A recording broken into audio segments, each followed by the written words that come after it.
Yes, Ira? Sure. Do you want to come up and do the first one?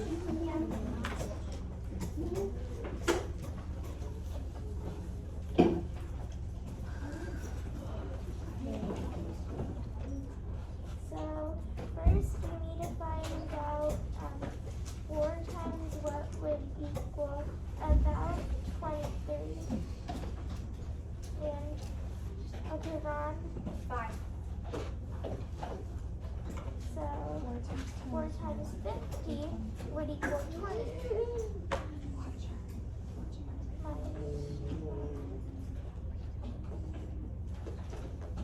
You have 3 left. So that's your remaining. Ron?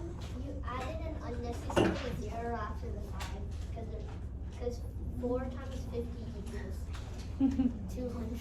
Awesome. So the answer is 5, remainder 3. Good job, Ira. All right. Who would like to do the second problem? Abby, come on up.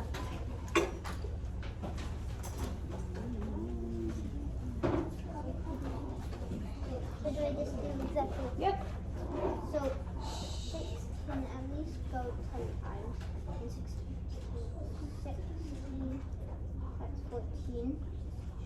6 can fit in 14 at least 2 times. And 6 times 2 equals 12. And that equals 2. So I think I messed up some. I got a different answer on my way. You did your subtraction wrong. 6 times 8. You put It equals 24. Yeah. Okay, that's what I thought. That's okay. Could I rewrite it? Yeah. Good job noticing your mistake and correcting it. So 10, 60, now it's 24, right? And now it goes in evenly. It goes in 4 times. and then 16. I didn't think it had a remainder. So it's 14 remainders. Awesome. Let's give them a 7. Okay, we'll make noise. I was going to say silent round of applause, but okay. All right, so that was a good warm up. So this is to help remind you of what we're working on. So today we are doing 5-6. We are going to use our chart that we made with the steps, and we are going to be dividing bigger numbers. So we need to remember our steps that we learned when we did problems like this with only 2 digits. We're going to be dividing numbers in the 4-digit numbers. So, but that's okay. We're going to do a lot of the problems together today, and then I will let you work on your own. Okay? Maybe we'll work with a partner, but we'll see how well we listen. Okay? So, before we get into our 4-digit division, we're going to do our solve and share. Can I have a volunteer? Sorry, open your book to page 198.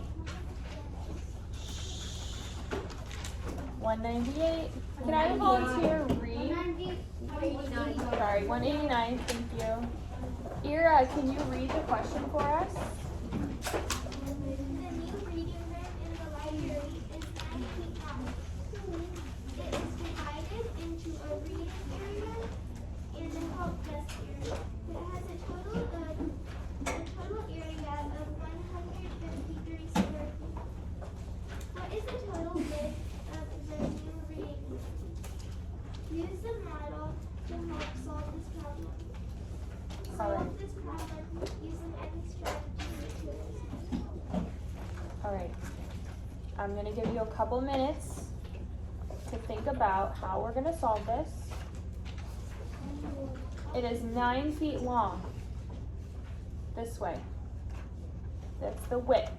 We need to figure out, this is the length. We need to figure out what is the total width. So we have 2 variables that we need to solve for. We need to solve for the feet of the help desk, And we also need to solve for the area of the help desk. So take a couple minutes, think about how might you solve this. And then we're gonna come back and solve it together.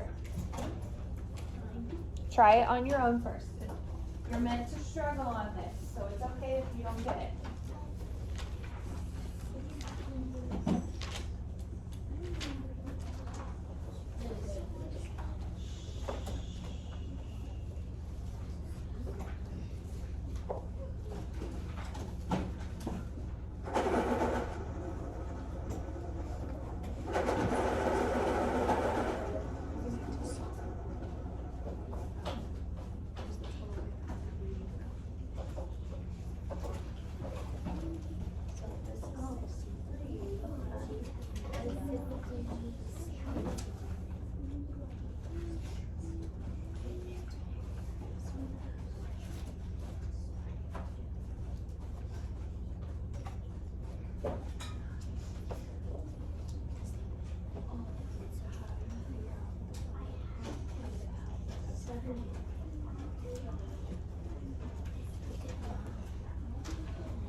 All right, 5, 4, 3, 2, 1. When I say bring it, you say back, bring it, bring it. All right, let's break this problem apart a little bit. So I'm gonna reread it. Ryan, can you go back to your seat, please? Braden and Joseph, sit in your chair correctly. All right, it says the new reading room in the library is 9 feet long. This whole rectangle is the reading room, right? It's 9 feet long. It is divided into a reading area and a help desk area. So it's divided into 2 different areas. It's like if our classroom was cut right in half and we had one area and another area, okay? Its total area is 153 square feet. How do I find the area of a rectangle? How do you usually find the area of a rectangle? What do you have to do? Multiply the outside. Yes, Logan. Multiply the outside. Well, what do you mean the outside? Like the numbers that you know on the outside, like the blocks and then multiply it. Also called the length and the width. Remember that? Length times width equals the area. We haven't talked about that in 4th grade yet, but we learned that in 3rd grade. So that means 9 times 10 plus something equals 153. So here's how I can figure it out. I can break it up and I can find the area of each part of the room. So if I wanted to find the area of just the reading area, how can I figure that out? What can I do? Ron? Yeah. What can I do to find just the reading area? You can multiply only the reading area Which is what? height. So 10 times 9 equals 90. Awesome. 10 times 9 is my length and width equals 90. Right, Michael? How do you do that? Now I need to figure out what is the area of the help desk. So what can I do? If I know my total area is 153 and part of it is 90, what can I do, Lillian? 153 minus 90. Awesome. 153 minus 90. 3 minus 0 is 3. 15 take away 9 is what? 6. 63. So now I know that the area of the help desk is 63 square feet. But is that my answer? No. I need to do 2 more steps. So I need to figure out what the variable f means. Logan, how did you figure it out? I figured it out because 63 divided by 9 is 7. Okay. And 7 times 9 is 63.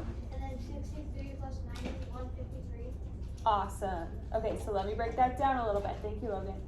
So we know that the area of the reading area is 90 because it's 9 times 10. But now we have the area of the help desk. So 9 times something equals 63. 9 times something equals 63. That's our F. 9 times F equals 63. Michael, what does F equal? 7. 7. Because 9 times 7 is 63. But is that my answer? No. What do I need to figure out? The whole length of the reading room. So what can I do? I know the width is 9. What's my length? 17. Remember 10, now this is 7. 10 plus 7 equals 17. So the reading room is 17 feet wide.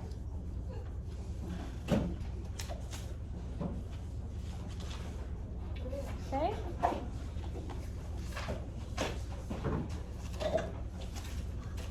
How do we feel about that one? Thumbs up? Okay? Or still doesn't make sense? I mean, it's right. If it makes sense now, you can go like this Makes sense, right? after I explained it. It's good. It takes a lot of steps. I saw. A lot of steps. Okay.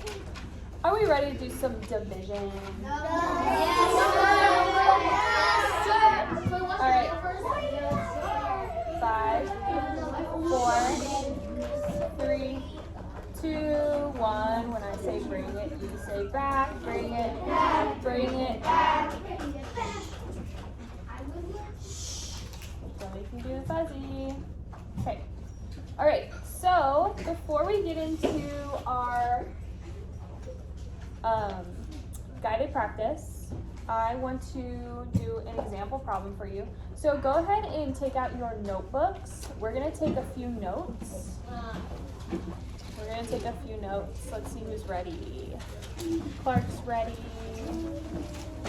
Grayson's ready. Ron's ready.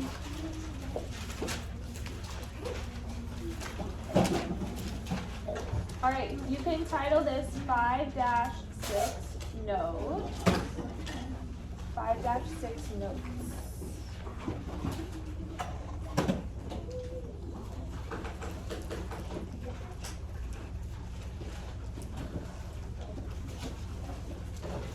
Okay, so we know the steps on how to divide a single digit number into a 2-digit number.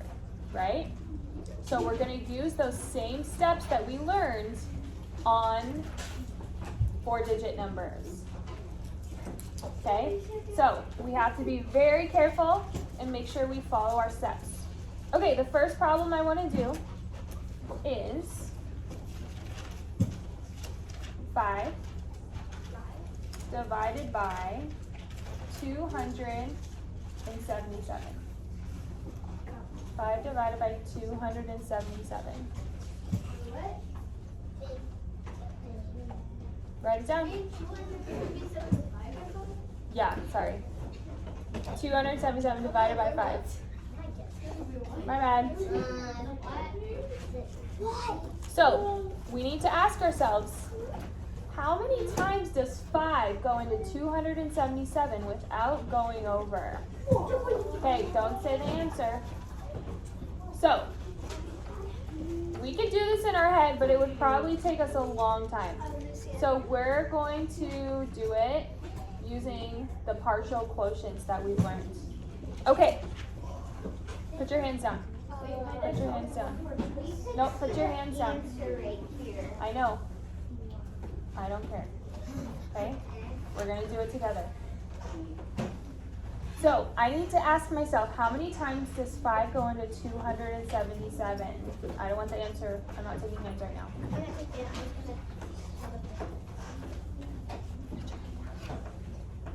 Okay. So, what number have we tried before? What's the first number we usually start with? 10. Let's try 5 times 10 equals 50. Is 50 close to 277? Can I try to get closer? Okay, let's try 100. 5 times 100. Ron, please raise your hand if you have a comment. Is 500.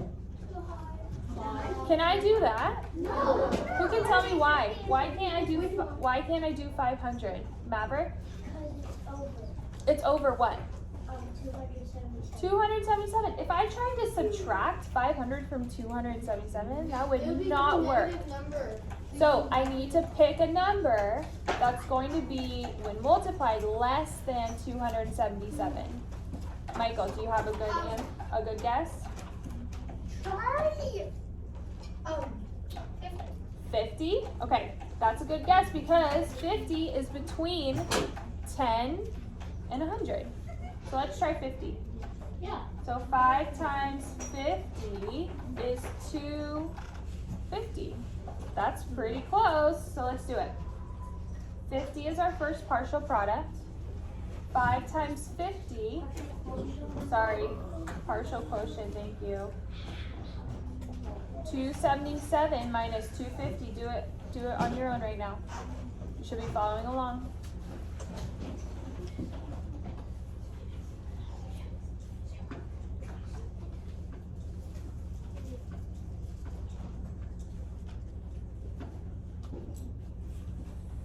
All right, 7 take away 0, 7. 7 take away 5 is 2, and 2 take away 2 is 0. So, 27. Should I stop there, or can I keep going? Keep going, because 27 is bigger than 5.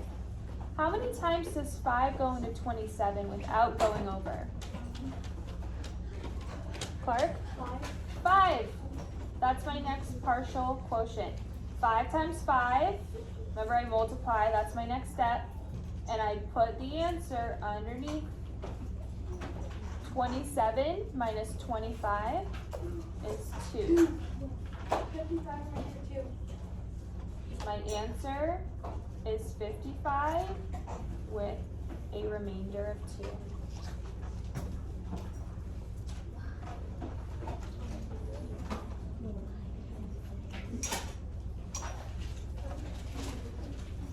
Okay. Let's do another one.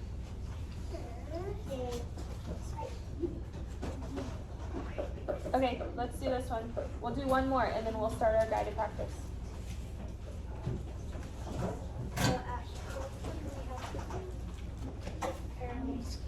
That's still 20 minutes. Ready for the next one? We're gonna do 9 divided by 153. 9 divided by 153. Wait, finish this one first. Finish this one first, then you can go.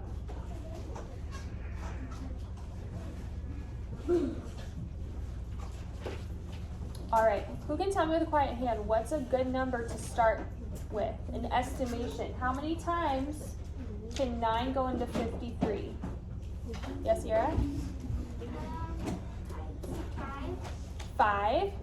Can we try 10? Yeah, because 9 times 10 is 90, and that's less than 153. Right? I thought we were doing just 53. Nope. When we use partial quotients, we look at the whole number. Okay? We're not doing standard long division. Okay? We're using partial quotients. So I'm looking at the whole number. So let me give you a hint. You're usually going to start with 10. Are you listening? I'm giving you a hint.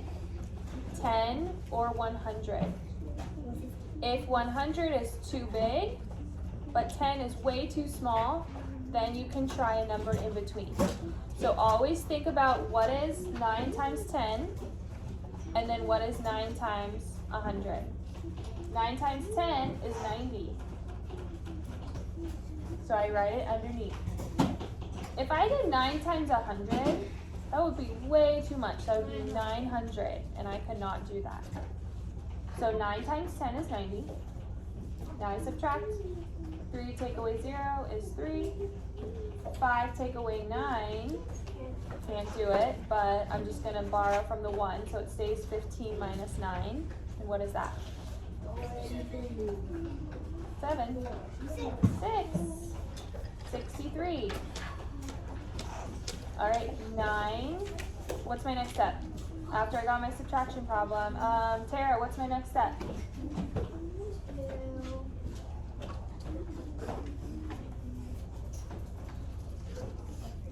So I multiplied. I got my product. Then I subtracted. What's after subtraction? What does it say on our chart?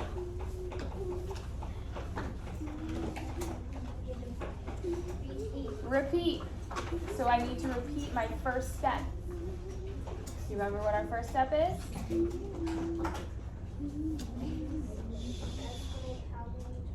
You can call on a friend for help. You have to estimate. Okay.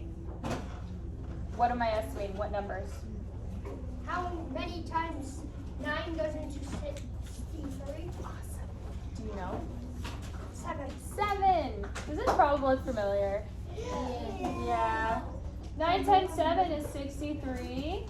63 minus 63 is 0. So my answer is 17, remainder 0. You can go now, Roman. Thank you for waiting. All right. So let's do a quick fist of 5 because I want to gauge how well we're getting this and who I still need to help. So if you would like my help doing the problems, please show me using fist of 5. So if you're at a 5, that means you can teach this lesson.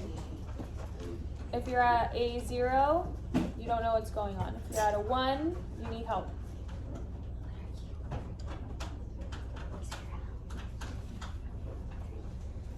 Okay. Okay, put your hands down. Let's do a couple more. Let's do the guided practice actually. So you can open your books to page 191.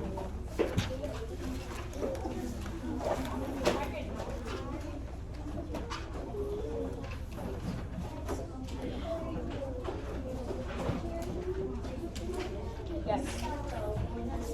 Wait till Roman comes back. Okay.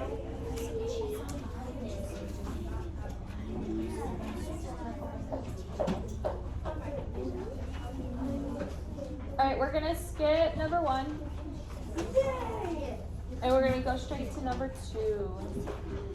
Okay.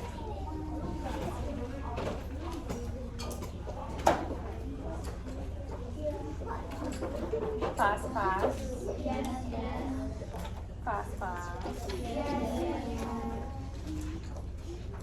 Okay, so you will not have a lot of space to do these problems. So it is my recommendation that you use some sort of binder paper or scratch paper, and that you can rip out of your notebook and attach into your workbook to show your work. So you can get a piece of binder paper from the binder paper basket. What can we write it down? Like cut that and cut it out and then put it in? Yeah. What if it covers the entire page? Well, you'll be able to flip it, right? You're not gluing it in. You're just gonna do one like staple. Okay?